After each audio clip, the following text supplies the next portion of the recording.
രാവിലെ തന്നെ നല്ല എനർജറ്റിക് ആയിട്ട് പോകാൻ വേണ്ടി ചക്കപ്പുട്ട് തന്നാണ് വീട്ടിൽ നിന്ന് വിട്ടത്. കാരണം ഇന്ന് നന്നായിട്ട് അലയുന്ന ദിവസമാണ്. ഫസ്റ്റ് ഡെസ്റ്റിനേഷൻ ഓഫ് കോഴ്സ് ഷീമാട്ടിയായിരുന്നു. കുറെ നല്ല അടിപൊളി കളക്ഷൻസ് ഉണ്ട് അവർക്ക്. Do check out. ആൻഡ് ഞാൻ കുറച്ച് ഡെയിലി വെയർസാണ് എടുത്തത്. കാരണം ഇനി സ്കൂളിൽ പോകുമ്പോൾ ഇട്ടുകൊണ്ട് പോകണമല്ലോ ഈ സാരികളൊക്കെ. ആൻഡ് കുറെ മെറ്റീരിയൽസ് ഒക്കെ മേടിച്ച് കൂട്ടിയിട്ടുണ്ട്. അവിടുന്ന് നേരെ ബില്ലിംഗ് ഒക്കെ കഴിഞ്ഞ് നേരെ പോയത് നർമ്മദയിലോട്ടായിരുന്നു. നർമ്മദയിൽ നിന്ന് കുറേ റണ്ണിങ് മെറ്റീരിയൽസ് എടുത്തു. ആൻഡ് കുറേ ലൈനിങ്സ് ഒക്കെ എടുക്കാനുണ്ടായിരുന്നു.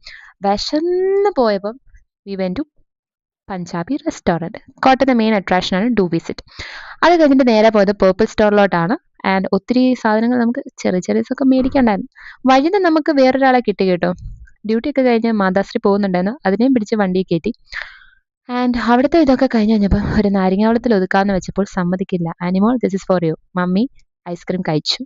വീട്ടിൽ വന്ന് ഇന്നത്തെ സെലക്ഷനൊക്കെ മമ്മിയെ കാണിച്ചു കൊടുത്തു. മമ്മി പറഞ്ഞ ഡയലോഗ് നിങ്ങൾക്ക് കേൾക്കണം. ഇതുപോലെ ഉണ്ടെങ്കിൽ കമൻറ്റ്. വലിയ കുഴപ്പമൊന്നുമില്ല. ആ